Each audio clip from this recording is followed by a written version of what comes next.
European economy have a future within the framework of the 2012 Free Market Roadshow.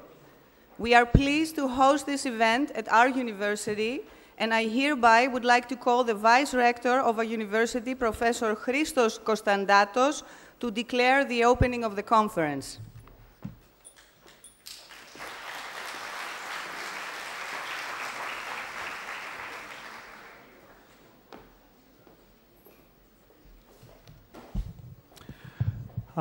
Dear guests, ladies and gentlemen, good evening.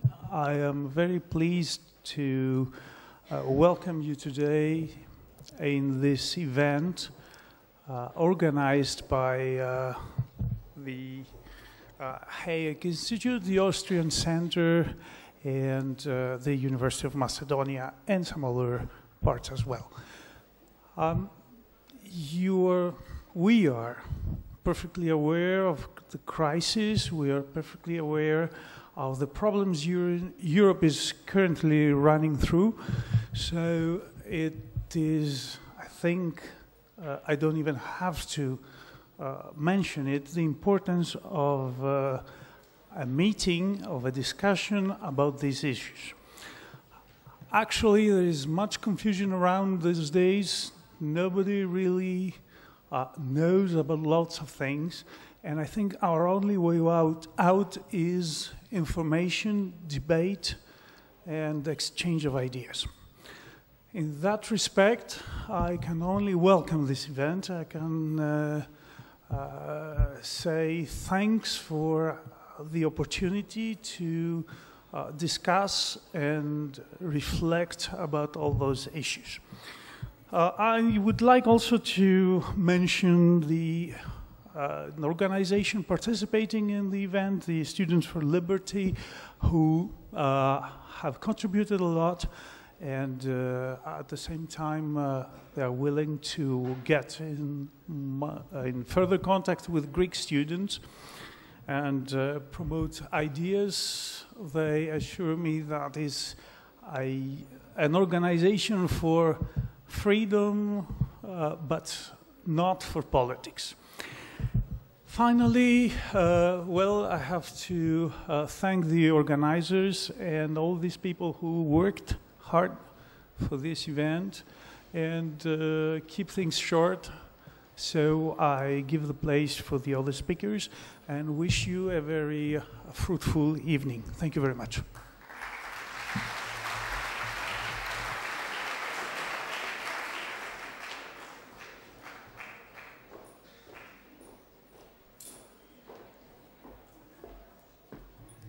I would like to call Mr. Christian Gonza, who is the commercial attaché of the Austrian Embassy, who wants to greet the conference as well.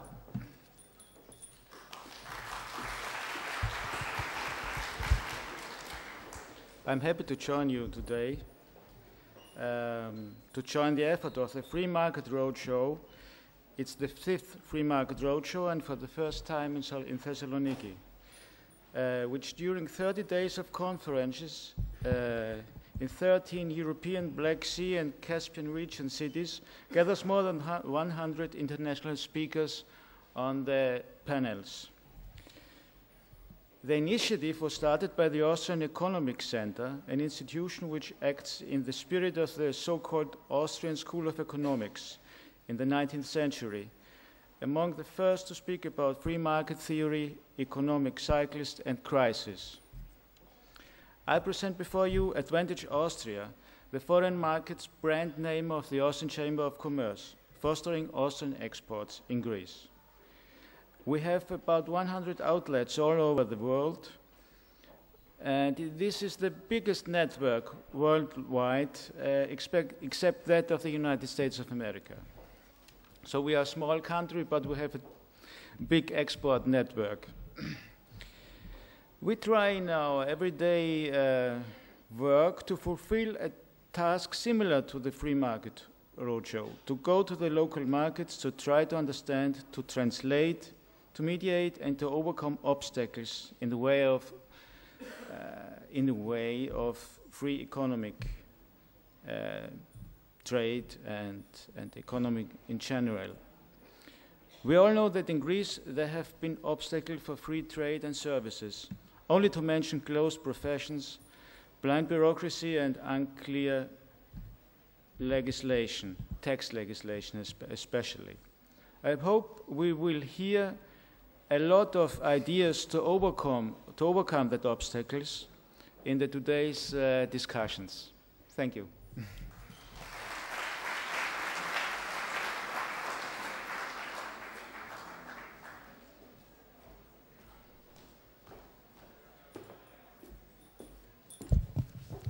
Before proceeding with this very important topic concerning the future of the European economy, we would like to start off with a brief musical interlude. We proudly present Mr. Konstantinos Destounis, who is majors in piano performance at the Department of Music, Science and Art of our university. After having received numerous national acknowledgements, Konstantinos represented Greece at the 2010 Eurovision Contest of Classical Music in Vienna, and also became the European Piano Vice Champion at the Continental Piano Championship held in Germany this year. Konstantinos will be performing the first movement of Beethoven's Sonata, Opus 10, number 3, titled Presto. Enjoy Konstantinos' performance.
And now it is time to discuss if the European economy does indeed have a future. Through our three panel discussions, our international speakers will try to find answers to this question. During these panel sessions, you, the audience, will be given the opportunity to comment, discuss, and pose questions to our speakers as well. For the first panel discussion, titled Individualism versus Collectivism, How Much Government Can We Afford?, I would like to call Professor Konstantinos Karfakis, Mr. Matt Kibe,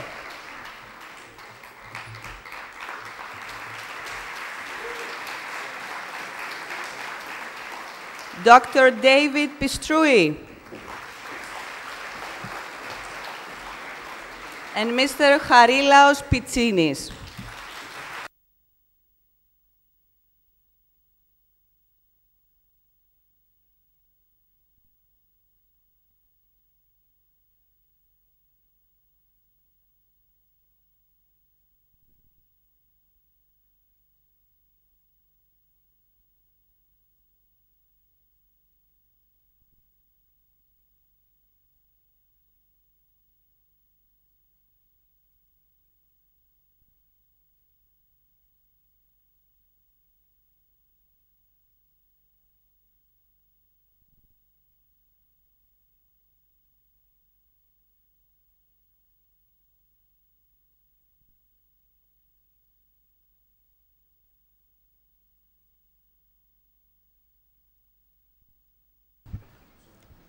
We can.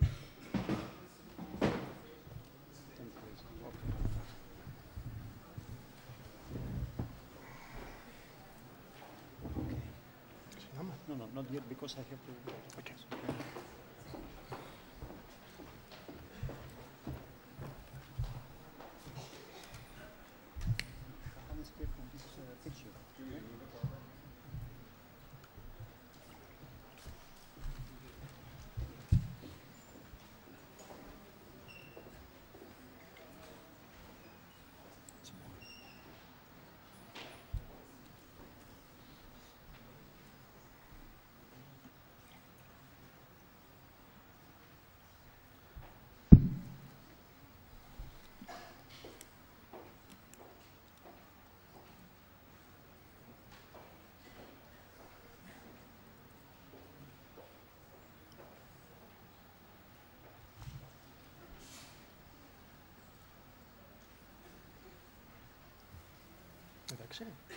Could you please turn down the light?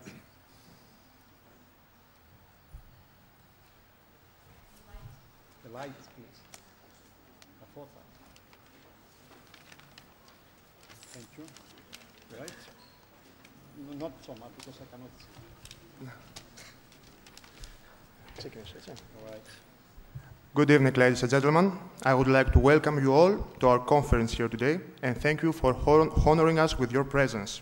It is indeed a very important event for our city and our academic life, since we have today with us many insightful and well-known thinkers. My name is Harry Peitsinis. I am an attorney at law and will serve as the moderator of the first panel. The topic of the panel is individualism versus collectivism. How much government can we afford? In the difficult times we live in, the cool and calm evaluation of the current situation and the consistent effort to find solutions is the prerequisite for surpassing the crisis. We are indeed in the middle of a public debt crisis of historical proportion. EU countries are experiencing a full-scale sovereign debt crisis exacerbated by recession, transfers to help banks, and in some cases very poor fiscal management over a number of years that was inconsistent with the principle laid down in the Stability and Growth Pact and the Maastricht Treaty. Those important events came as a shock for Europe as a whole. They have done more than demonstrate that the initial design of the European institutions was defective. They have also revealed fundamental fractures in the socially dominant philosophy of governance, let alone a sense of certain identity among the people locked together in what has become a marriage of convenience. The almost 60-year-old welfare state sustained heavy damages as a direct result of the governmental inability to maintain it. leading many important thinkers to believe that its survival is inconsistent with modern-day fiscal responsibility and the nation-state viability. The ensuing structural adjustment programs aimed at reducing the governmental apparatus do not seem to accomplish their proclaimed targets, especially in Greece, mostly because political elites and the average voter simply do not agree with austerity measures. Indeed, most politicians and their electorate came to believe that the exit from the crisis will be accomplished by returning to the old safety valves of governmental spending, inflation, and devaluation in return for lower interest rates. The only problem with this line of thought seems to be that in Greece, excessive governmental spending through inflation and borrowing was the rule of the game for the last 30 years. As a result, a default, an exit from the Eurozone, or even a breakup of the Eurozone itself are now conceivable. The consequent flight to safety threatens a meltdown. As Edward Truman once wrote, we are witnessing a lethal interplay between fears of sovereign insolvency, emerging sovereign illiquidity, and financial stress. Therefore, the inevitable question posed by common sense itself is, what are the causes of this tragedy? Is the free market the one to blame, or the governmental intervention in the market processes? Did the so-called European welfare state contribute to the birth of the crisis, or it can be regarded as part of its cure? Can one solve a public debt crisis by augmenting the state itself, continuing and increasing tax-heavy policies and borrowing billions? While the crisis deepens, the political spectrum is changing rapidly. With François Hollande as the new French president and the Greeks massively voting for extreme parties, the entire European project is called into question. It's time to discuss the reasons for the current crisis and its implication for the next generation in the light of recent European policies. Our distinguished set of panelists will attempt to answer to all those important questions. We are honored to have here with us a group of well-respected and insightful thinkers. Let me introduce them to you.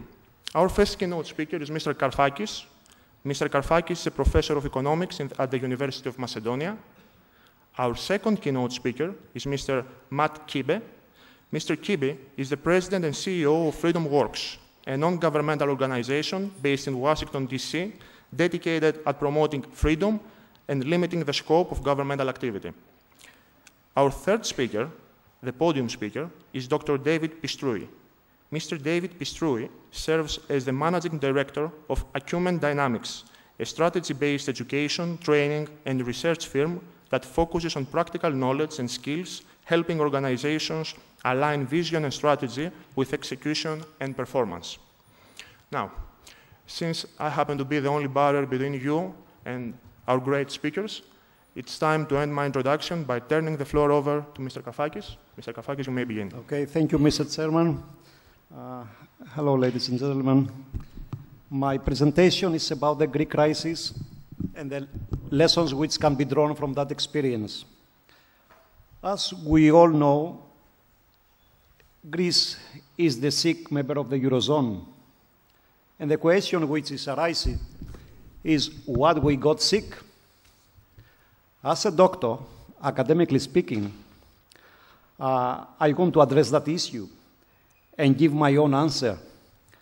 I do know, however, that the Greek people have decided to become skydivers who want to push the limits of aerodynamics for a world champion. In other words, Greek people are willing to jump off the plane without a parachute. And let me predict the hard landing, which is going to be the drachma crash. All right, let me put things from the scratch. Since Greece joined Euro, going back to 2001, everybody was cheerful and salute that decision. At the same time, however, Greece was facing an economic challenge. That challenge was associated with the fact that Greece was abandoning its weak currency, the Greek drachma, and instead adopted a very hard currency, the euro. Let's take a look at this plot. What we can see from this plot is that up to the end of 90s, the drachma was depreciating against the dollar. So we had adopted a very weak exchange rate system. Since then, we adopted the euro, and the euro started to appreciate against the dollar. So looking at this picture, we can imagine what could have followed after then. We established a new exchange rate regime, and Greece suddenly became very uncompetitive. For instance, the cumulative appreciation of the real exchange rate of euro against 28 partners of Greece, the major trading partners, appreciated by 25% based on unit labor cost. What is meant by that? That Greece was losing competitiveness during the last 5 to 10 years. But nobody was bothering that phenomenon. And the reason is the following. The Greek governments, conservatives and socialists who ruled the country during the last 10 years, instead of implementing programs, the so-called structural reforms, to make the economy globally competitive, what they follow were something different. From one hand, they follow stimulus fiscal programs by borrowing heavily on international financial markets. And at the same time, we pursued partisan politics, thus augmenting the fiscal sector, keeping markets close to competition. You know, the result from that bad experience was that Greece has missed the opportunity to become a highly competitive economy, as we say, an extrovert economy. I will take things from the scratch, as I said, by looking at the macroeconomic performance of Greece. Greece has experienced, during the last 10 years, 3 different economic aspects. 2 mild recessions, where the GDP fell by about 6.7%, that's a cumulative fall, a prolonged boom, and the current collapse. During the current collapse, there is no any estimation about the fall of GDP. That's the reason is there the question mark. Looking at this plot, we can see the 2 mild recessions in here, just before the Olympics 2000. The second recession follows up the termination of the Olympics. Then we follow up with an, it's prolonged boom, an expansion of GDP. Please keep that expansion in mind. And then, after the implementation of the austerity program, the so-called referendums, the economy collapsed. The economy collapsed, and we don't know how long that collapse is going to be. The next question which comes to my mind is, well, that's the microeconomic performance, but what about the fiscal policy over the business cycle? How was the fiscal policy indicators were behaving? The answer is highly expansionary. Government spending increased, fiscal deficit increased, debt increased. Look at the other picture. You can see here the red line is the government spending, the government consumption as a ratio to GDP. We are here, you can see here a huge increase. We can see the deficit down here, which is getting, deep and deep, and we can see the debt. If I was a doctor, medically speaking, and I had a patient who had a blood test, and I was looking at this kind of indicator, I would say you are going to die. But in Greece, nobody was paying attention because everybody was enjoying the nirvana, the state nirvana. And the question was, why Greece borrows so heavily in international capital markets? The answer is of this. Because of the low risk premium, Greece was borrowing at the same rate like Germany for so many years. The international capital markets consider us to be a part of the Eurozone, so there was no risk to lend their monies to Greece. You can see the line. This line here is the difference between the Greek and German long-term interest rates, 10-year bonds. We nearly for so many years close to zero, and then after the global collapse, we have the spread went up. All these beautiful fingers say to me that Greece was out of control, but nobody cared. The real question is, from an academic viewpoint, has government spending shaped consumption, investment, and real GDP? I mean, what was the relation between government spending and the other components of the real economy? I have performed an empirical analysis. I'll show you in a minute the empirical results. But these results show me the following. The government spending matter for everything happened to the Greek economy during the last 10 years. And that somebody could say the triumph of Keynesianism. Some people would say, salute Keynesianism in Greece. It has given everything. What is meant by that? Look at these beautiful numbers. What you can see there, government affected consumption during the last decade. Government and consumption affect investment. And together they affected GDP. And if you ask me what's wrong with that, I will say, this is a fragile economic model growth. When we stop borrowing on international financial markets, so G collapsed and the whole economy collapsed. That is wrong with that model. We based our prosperity on government borrowing because of the partisan politics which were taking place in Greece for so many years. Well, lessons. So many lessons can be drawn. I will set forth two of them. Government spending was the driving force of the real economy.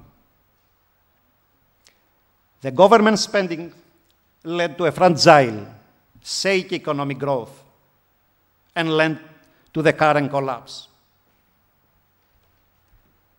In other words, the crisis we experience at the moment was caused by a faulty economic approach. It's an approach which nobody wanted to touch. However, Keynes once said, in the long run, we are all dead. And Greece replies, yes, this is true if we follow Keynesian policies. Thank you.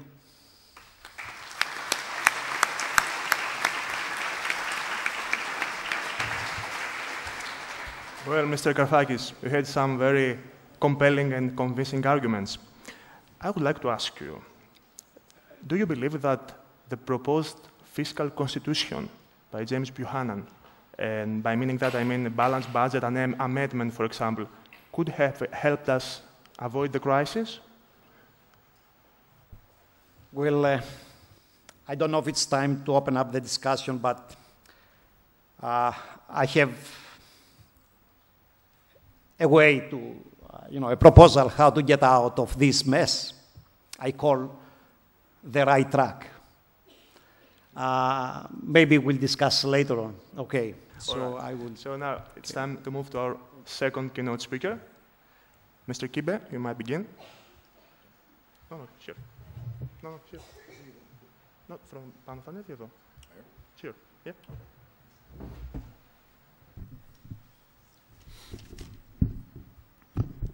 Well, thank you, Professor, and thank all of you for coming today. It's an honor to be here at the University of Macedonia at such interesting times. Just this week, I think the Greek people face what have to be some of the most important decisions that will affect your lives more than anybody else. And it's important for you to know that. How many of you get your information and your news online? Anybody? Almost everybody. So you guys have heard about this thing called the internet? It's pretty cool. How many of you belong to Facebook? Twitter? Some people tweet here. Think about that world. Think about the world that you live in the moment you log in, where literally nobody can tell you what to do. You choose the information you want. You get the news that you want. If you don't believe what you read, you go somewhere else and get the countervailing argument. If you want to buy something, you're radically liberated to buy whatever you want, whenever you want, from whoever you want. Even when you watch a music video, you get to vote. You saw Lady Gaga's new video? Thumbs up, thumbs down. Nobody got to stop you. Nobody got to tell you what to think or what to do.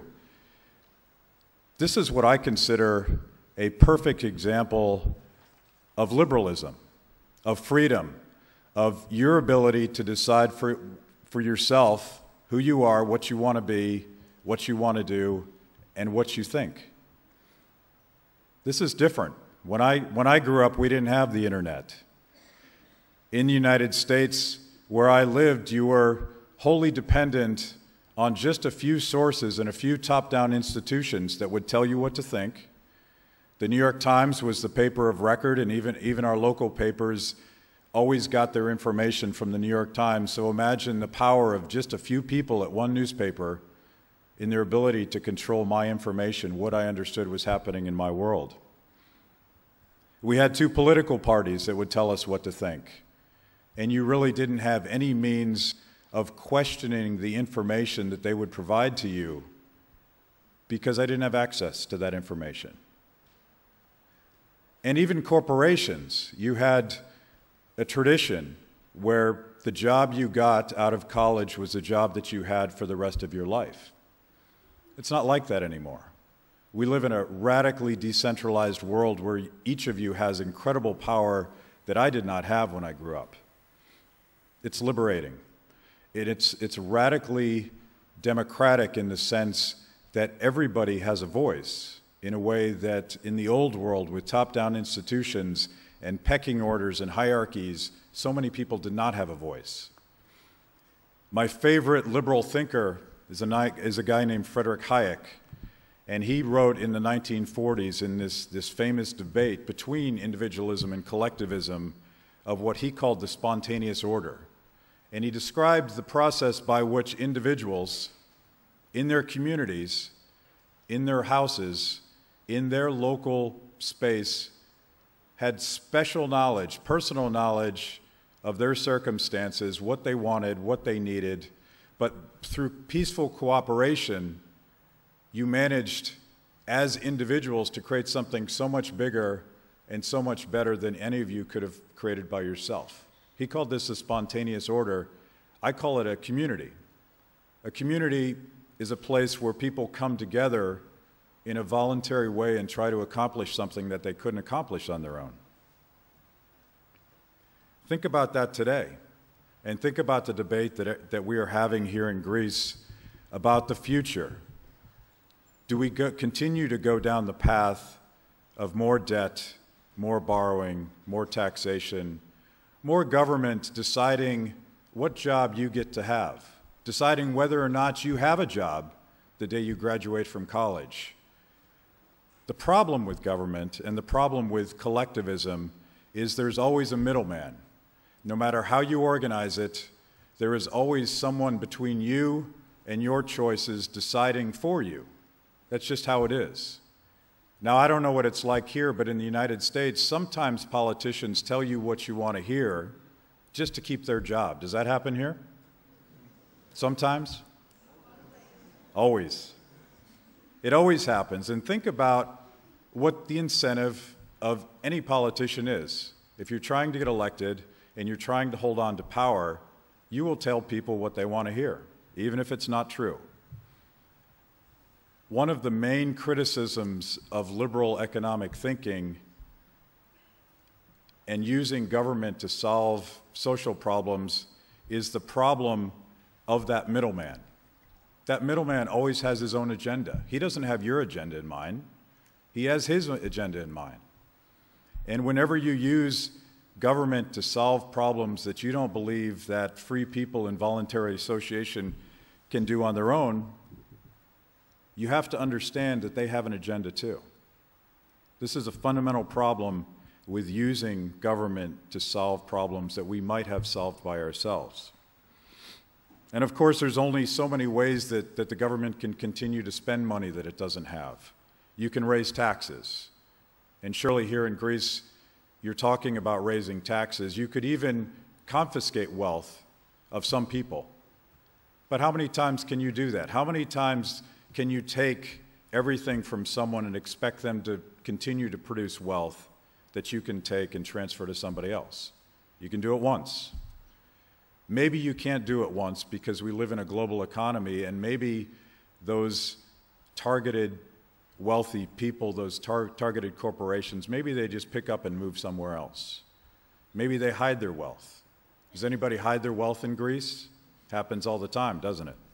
Happens in the United States. All of the challenges that you are faced with today are the same challenges we face in the United States.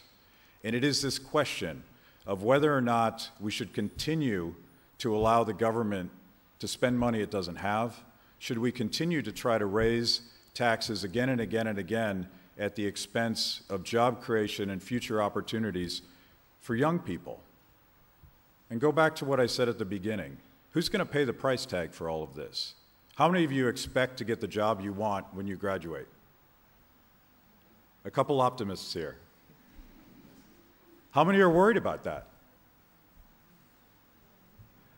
Well, what if we did something a little bit differently? What if we, instead of promising from the top down that we can continue to spend money we don't have, we'll borrow it, we'll tax it, we'll print it, we'll create more and more phony currency to monetize our debts. What if we did something differently? What if we took that example from your experience, the way you live online, radically democratic, radically free, always choosing, always voicing your opinion, and taking a certain responsibility for your own future? Seems to me like an obvious choice. Seems to me that with the decentralization of information online and an ability to connect with people of like mind, maybe of the same generation, people that are worried about their future, you might be able to change the political course in this country. And I'm talking about a revolution. And I'm not talking about violence. I'm talking about free people coming together to solve problems that your political class will never solve. It can't happen. Their interests are different than yours. They want to protect their power. And sometimes protecting their power is continuing to make promises that they can't possibly keep. Who pays that price? Young people pay that price. We continue to borrow, we continue to spend, we continue to destroy future opportunity on your shoulders. I'll be dead long before you guys are. What happens in the next 5 years affects your life. And the question is, do you want to take responsibility for that? And notice I use the words responsibility. Individualism, liberalism, freedom is not just the right to do whatever you want. It's about taking responsibility It's about creating community, and it's about the compassion to solve problems that political systems don't solve. Hope you guys join me. I want to start a revolution. Thank you.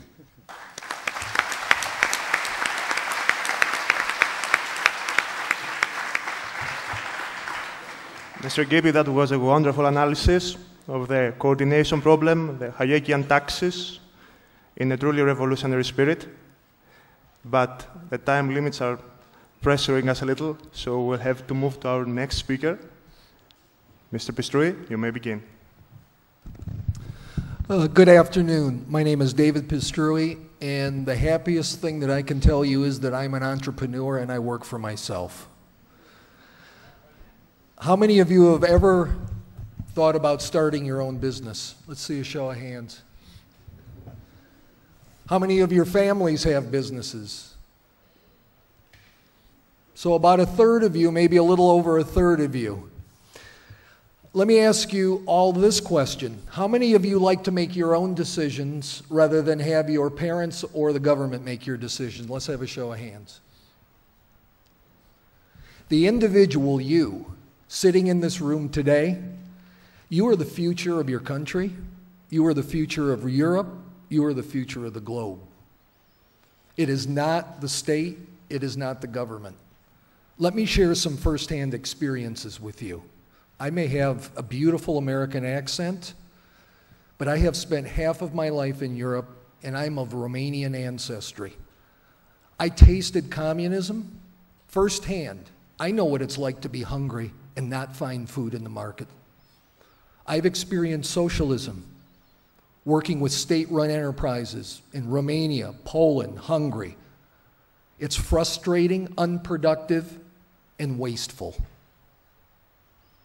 I've also had an opportunity to leave a communist or a socialist environment and engage in market activity, freedom, independence, the ability to make my own decisions, and I encourage you, I urge you, and I compel you to contemplate the power of self-employment, the power of family enterprise, and the power of independent thinking, so that your country, your region, can rise from the ashes in a compelling way, so connected to the richness of your history, and for you as an individual to realize that you can create jobs, you can create wealth, you can create independence.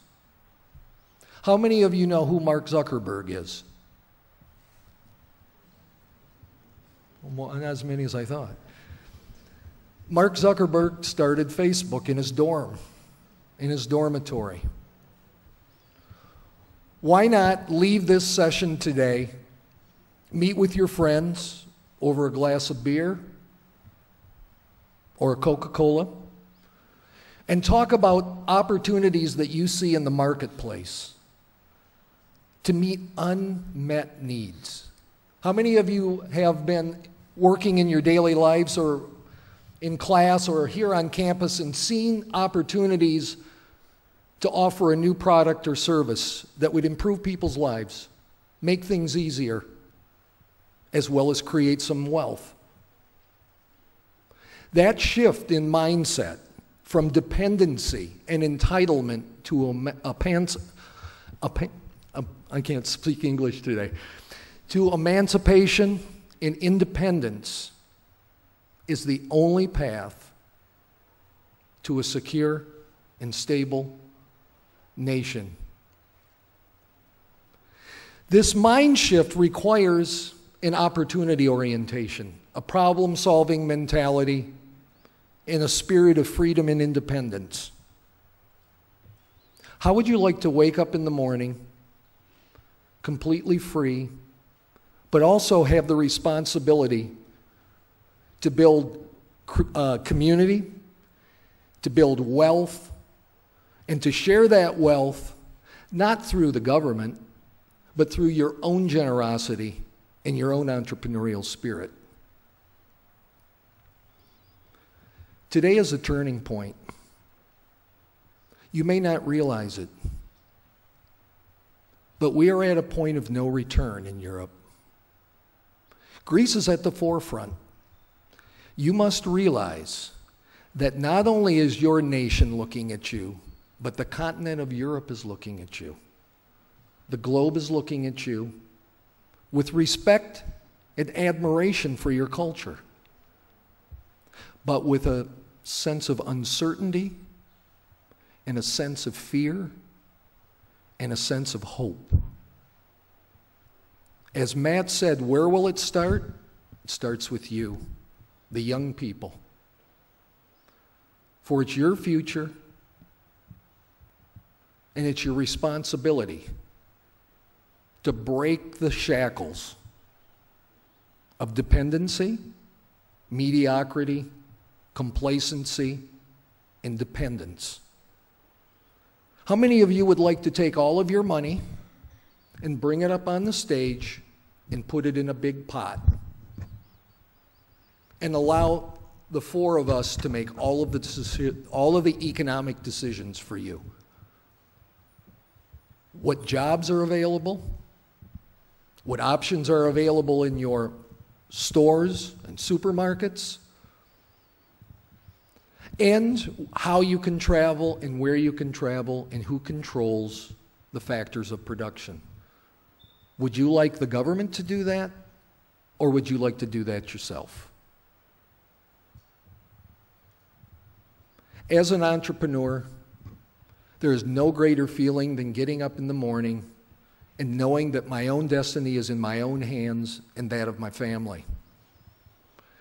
There's no greater feeling than creating jobs and helping people by helping people help themselves to be creative, innovative, and inspired. In addition to all of that, it's fun. It's fun to be able to get up and realize that you're creating something that is yours and no one else's. It's fun to be able to get up and to not only take, but to also share. Because entrepreneurs, they look across the horizon. As they look across the horizon, they look not for problems, but they look for opportunities. So how can you grow your economy?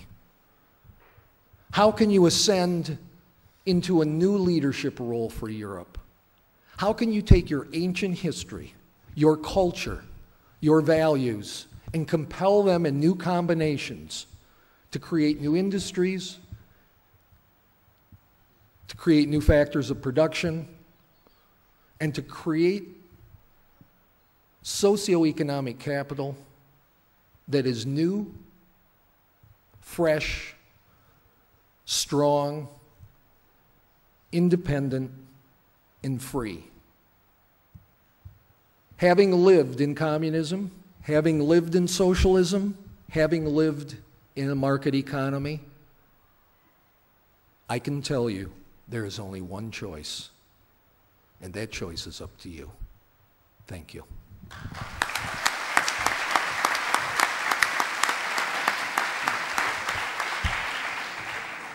Mr. Pistroi, that was such an inspiring speech. Thank you very much. Now that our panelists have concluded their presentation, it's time for a discussion to take place. I would like to get back to my first question and rephrase it, put it in a different, more general context and address it to everyone here. The long-awaited collapse of the Greek economy was accompanied by a sudden rise of the support to parties of extreme left and right, a rise of fascism and extremism, a surge of social violence.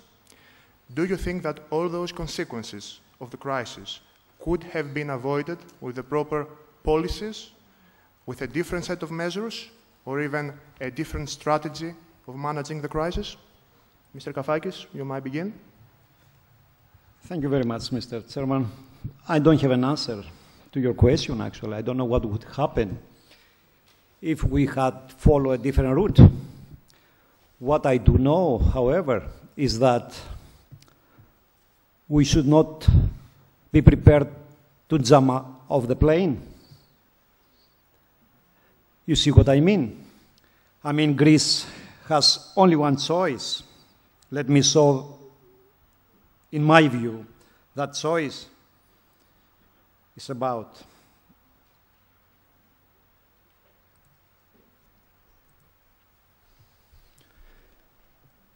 fiscal reforms and structural reforms as the only answer to our future.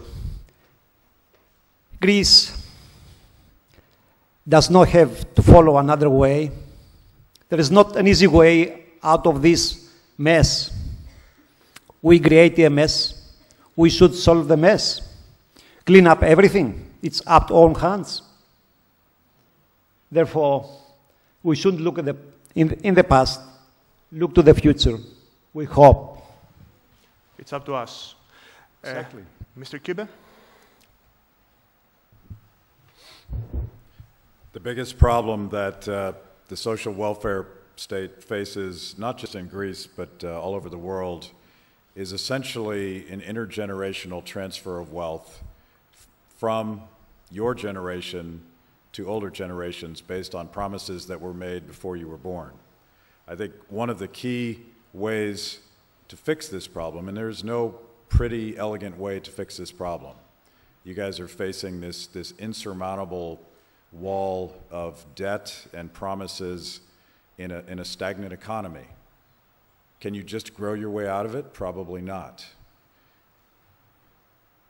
One thing that we are debating in the United States that I think is key to understanding the solution to this is moving away from top-down systems, promises from the government that will take care of your retirement, take care of your health care, maybe provide you a job for life, moving away from that centralized structure where your money goes into this system knowing that by the time you get into the system, you probably won't get it back. This is the most unconscionable transfer of wealth from younger, less healthy people to older, more wealthy people. That's you guys. You're getting screwed right now. Are you pissed off about this? Too much. We need to move from a collective system to a individualized system. In the United States, we call from a defined benefit system where somebody, a middleman, usually the government, tells you what you get, and by the way, they can change that at any time they want, to a defined contribution system, a savings account, some sort of retirement plan that you make for yourself. You control that. You own it. You decide whether or not you want to move your money and resources from one place to another. But if we don't do that, if we don't start moving so that all of the unfunded liabilities of your generation and future generations are taken off the books, it's only a matter of time before this system collapses. You got to change the system. The other half of that has to be growth. And you cannot grow an economy by punishing wealth creation. You cannot create jobs by punishing job creators. And this is something that countries in Europe need to come to terms with. If you want to do the things that David is talking about, you need to move to a flat tax system. You need to embrace the liberal principle that justice means treating everybody just like everybody else under the rules of the law. Don't let the middleman, don't let the government, don't let politicians use their discretion to decide who gets what, who is treated in which way, and you encourage people to take risks. You encourage people to put their money into your economy. It's a very interesting answer. Mr. Pistre, what do you believe? I believe a collapse is inevitable, and I see it as the bigger the problem, the bigger the opportunity. If I were Greek and I were in your seat, I would be expecting there will be a collapse, and I would be moving progressively as an individual with my family to prepare myself for that.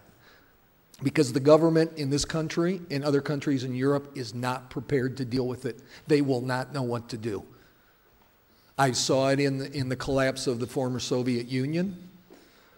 And those individuals and those families, what you have to understand is the vast majority, the majority of the job creation and the wealth creation in the world is done by individuals and families, not by the state.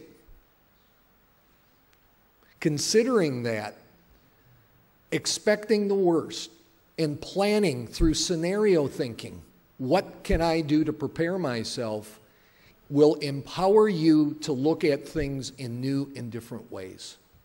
You will have to do it, so you should start today. And you should be discussing this with your families and your friends, and you should individually be planning for what that means for you. The good news is there is an opportunity within this collapse for innovative, creative destruction, bringing together new combinations of resources and capabilities at the individual, family, and community level, not at the state level, because the state will be paralyzed. That will create a variety of opportunities for you as individuals to serve the needs of the people. Example, Romanian economy at the end of Ceausescu, 99% in state control. It collapsed. What happened? The entrepreneur, the farmer, the family pulled together as a socioeconomic unit for survival. What came out of it in the medium and longer term? The empowerment of an entrepreneurial class that radically changed the socioeconomic environment and created new companies, new jobs, and new wealth. You can do the same. You will have to do it, and it will be you young people that will be the engine that will drive that change. Don't be afraid to fail. Fail early to succeed faster. Because failure, I have learned more from my failures. I've started 13 companies, 3 of which still function, and I've learned more from my failure than my success. So empower yourself to be entrepreneurial, but realize the reality of the circumstance and capitalize on it. Be proactive rather than reactive. And if you need some ideas, I've got a bunch of them with me. I've been out in your city for the last day and a half walking around, and I've seen millions of business ideas. You have huge opportunities in this city, this region, and this country. Don't let anybody tell you otherwise. Good luck. If you need help, I'm here. Thanks a lot.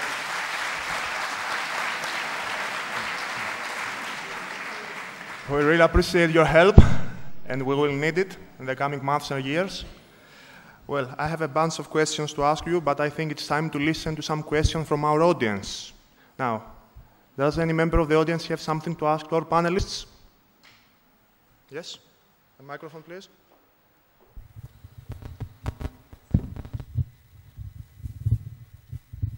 Hello, good evening. Well, as we are talking about governments, I would like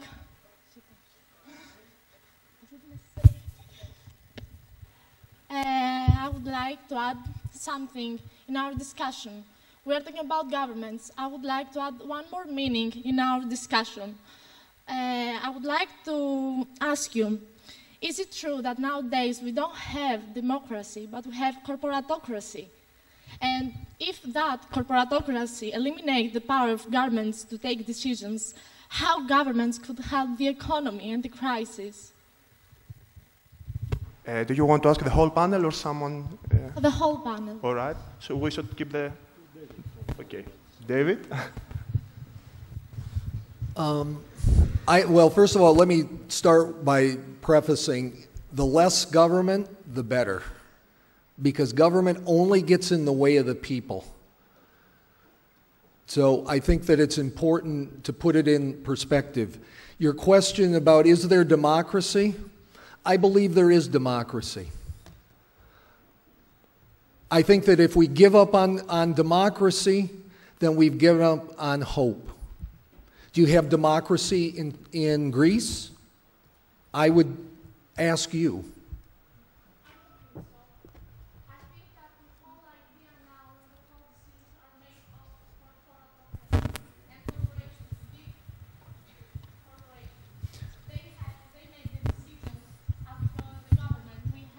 So many times that decisions have made from corporations.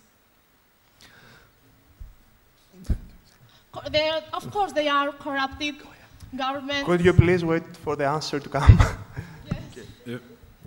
We have a phrase for that in the United States. We call it crony capitalism, and it refers to the collusion of government officials and corporations.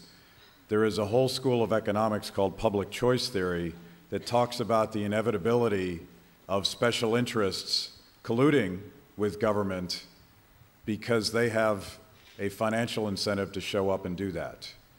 Now here's the dilemma. If you believe in democracy, I believe you have to believe in limited government, because whenever you have a big activist government, the insiders, the corporations, the special interests with more money than you have, they will always show up. They will always get special access because there's no way to control that. As long as somebody is dividing up the spoils of the economy, you can't stop that. And when I talk about radical democratization, I'm talking about people less dependent on government and having more control over their lives, because you will never have the same voice in your government as some big corporation has. Never. Mr. Kafakis. Well, I will follow what Dr. Pistrui said before. I mean, we have the Greek experience. He said that the less government is the better government.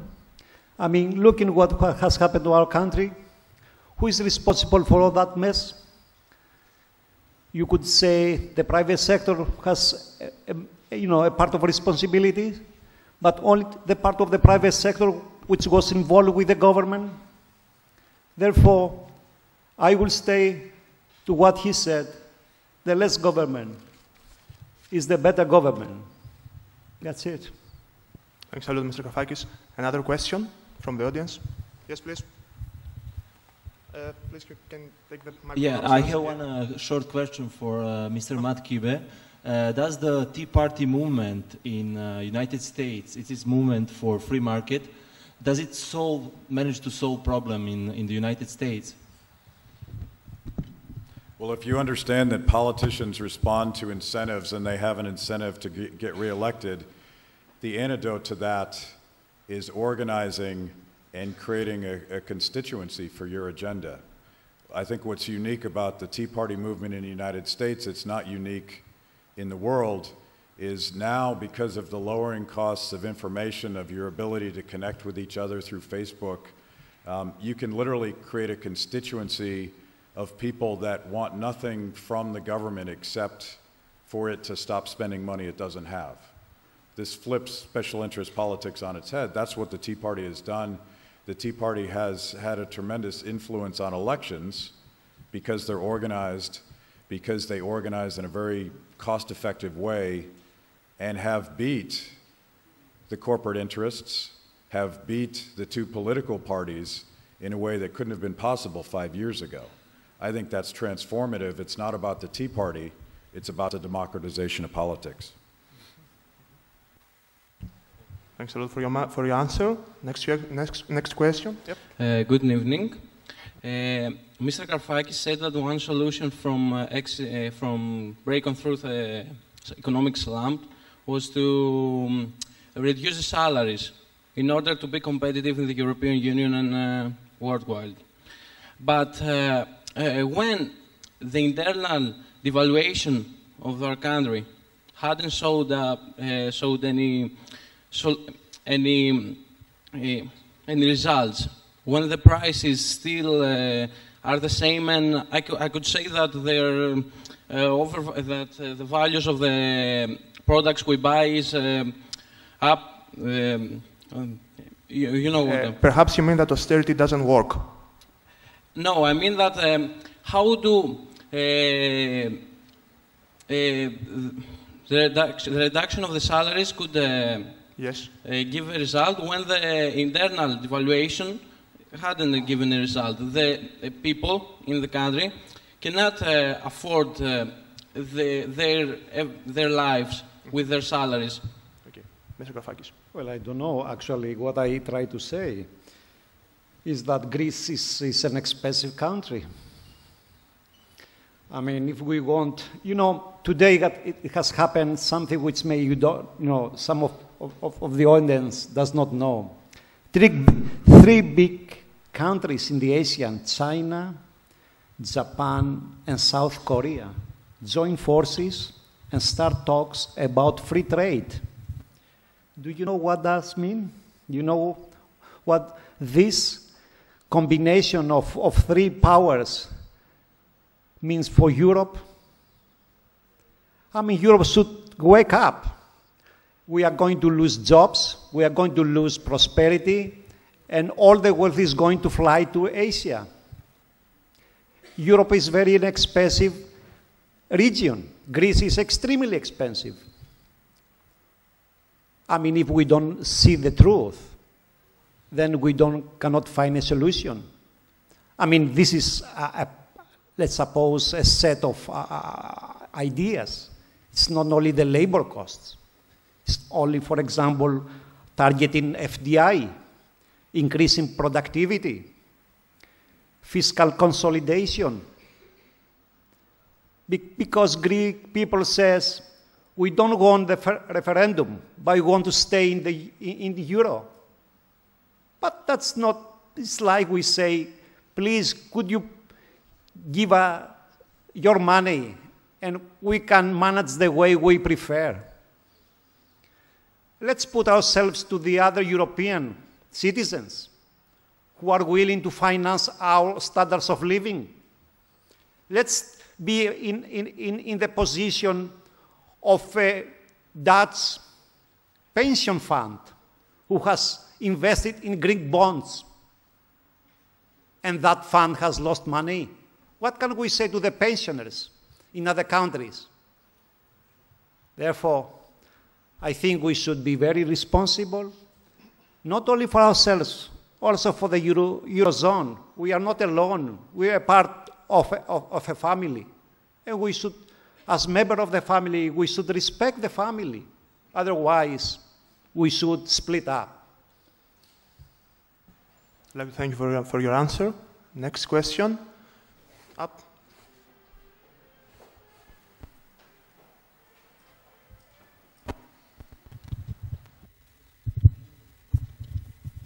Thank you. A question to Professor Karfakis. Cutting down public spending is a prerequisite to reach fiscal consolidation and restore credibility in the Greek economy. Is that politically feasible in a country where the wages of so many voters are dependent on public spending? I think this is a very interesting question. Actually, what we observe in Greece is the last part of a drama, which started in 2009. If you ask me what could have been done and to solve somehow the problem which was in Greece, I would say in 2009, the government which took over from the first elections then, it had to follow a shock therapy program. You know what I mean by shock therapy? Letting unemployment rate to go up to 30%, make structural reforms, and then by following what the other panelist says, then the unemployment rates, then we would come down to rates below 10 or even 7% by now. And now Greece would be in a better path. But the political system in Greece was not very powerful because the political system always followed partisan politics, playing around. And that's the mess we experience now. So that's my view about your question. All right. Thanks a lot. Let's take a question from upstairs.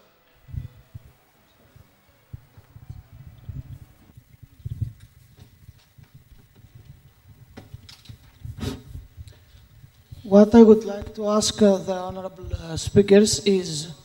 What? Excuse me, I'm upstairs. Yeah, I'm here. Hello, good evening. I have one question for Mr. Matt Kib, maybe.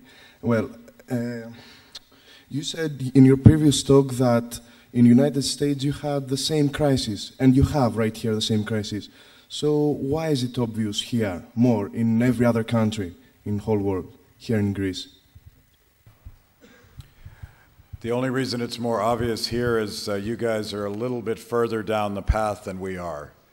But we have the same generational conflict where the government has made all of these promises, particularly pertaining to health care and retirement, with shifting demographics. So there's fewer and fewer young people paying for more and more services. And we're 5-10 years from where you are today. The problem with waiting is the longer you wait to fix these problems, the longer you wait to let young people into a different type of system that they have more control over, is the transition becomes more painful. But in the United States, we have about $100 trillion of unfunded liabilities, promises that the government has made that don't even show up on our books. If you add that 100 trillion to our current national debt, which is about 15 trillion, our debt to GDP ratio is much higher than yours. So trust me, I hope we solve this problem together. We have time for one or more or two more questions. Let's take a question for the center. Yes? The microphone. The microphone, please.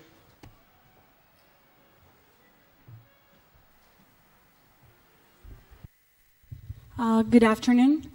My question is addressed to Mr. Kibe.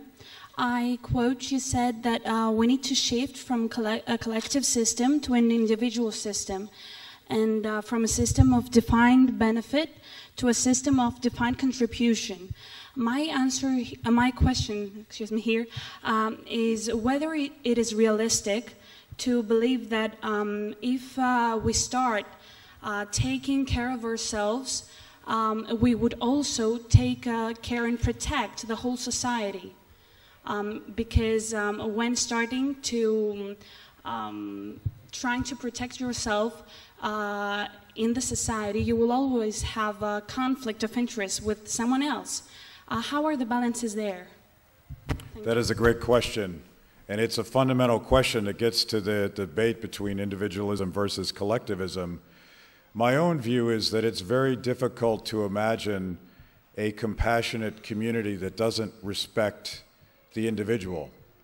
And we have this playing out in the United States right now, where the fights that we have through our collective system really deteriorate anybody's willingness to help anybody else, because you've outsourced compassion. Compassion is now the job of the government. They'll take care of it. We're going to take care of ourselves. And you end up with all of these constituencies, all of whom have what they believe are the most legitimate claims, going to the government saying, take care of me first. We don't have money to take care of everybody. But the notion that you can enforce compassion through government, which is force. Government is the means by which we force people to do things that they wouldn't do voluntarily.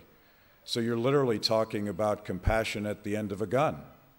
You're talking about forcing people to do something through a middleman that somebody somewhere has decided is compassionate.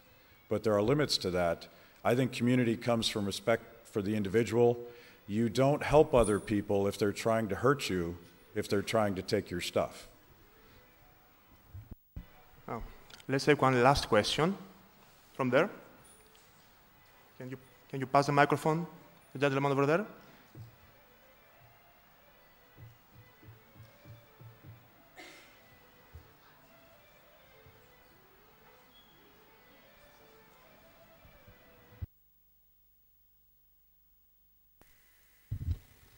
I think it's open, yes. Thank you very much about your plea to have a change in consciousness. And I quite agree with this. I would say, though, that to have a change in consciousness, it happens with, according to my experience, it happens only in two ways. Either please, a little louder, yes. A little louder. In order for your consciousness to change, either you are blessed by God or you undertake great pain. So maybe as a country we are going to undertake a great pain in order for our consciousness to change.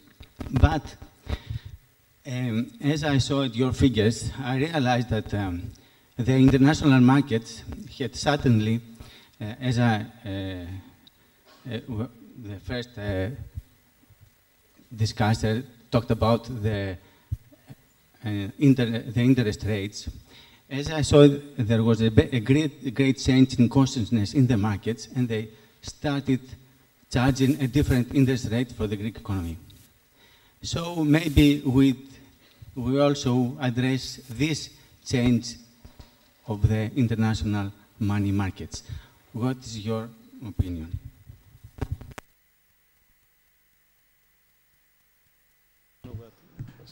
We actually didn't understand the question. What's the question? What's your question? A little help over here. I thought it was clear. I mean, what you said is why the international capital markets charge us different rates of interest? They started to realize that there was a great risk borrowing the Greek economy. They started to realize that they should see the Greek economy having different prospects than the economy of the European Union, and then we should ask a different risk rate, charge a different risk rate. So why should we see our growth opportunities being different from the rest of the Europe? Should Europe have a different stance for this? Because the bubble was burst, you know, the balloon was bursted. You know, the Greek economy was following a certain path. As I said before, we were living the golden days. You were in Greece during the last 10 years, I guess. So we were, all of us, we were living beyond our means. Suddenly, the markets realized that in that little corner down to the southeast of Europe, something peculiar is happening. The people down there is consuming more than they're producing, and they revalued, reassessed the political and country risks. And if the markets change opinions about countries, they demand higher rates to compensate for the coming risk. I don't think it was something magic. It was just the natural path of what was going on during the last 10 years. Maybe it happened, earlier than we expected, but believe me, sometimes I said to my students in the class that salute crisis. I mean, I welcomed the crisis which came to my country. You know why? It's because if Greece faced the crisis 10 years later, the debt to GDP ratio would be about 600%. That's the estimate from IMF. So it's a huge figure. Therefore, welcome crisis. I'm ready to change. We should be ready to change. Otherwise, there's no future. Believe me. Well, with that last question, we conclude our first panel. To sum it up, we had very insightful presentations. As I understand, according to our speakers, the lack of structural reforms, the lack of entrepreneurial spirit, and the rapidly aging population are the main reasons for the crisis we are witnessing. And the youth bears a hope for a change. Let's keep that in mind. I would like to thank all our wonderful speakers, and you for your participation. And in case you want to attend to our second panel, it's beginning in about 5 minutes. Thanks a lot.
Panel titled Harmonization versus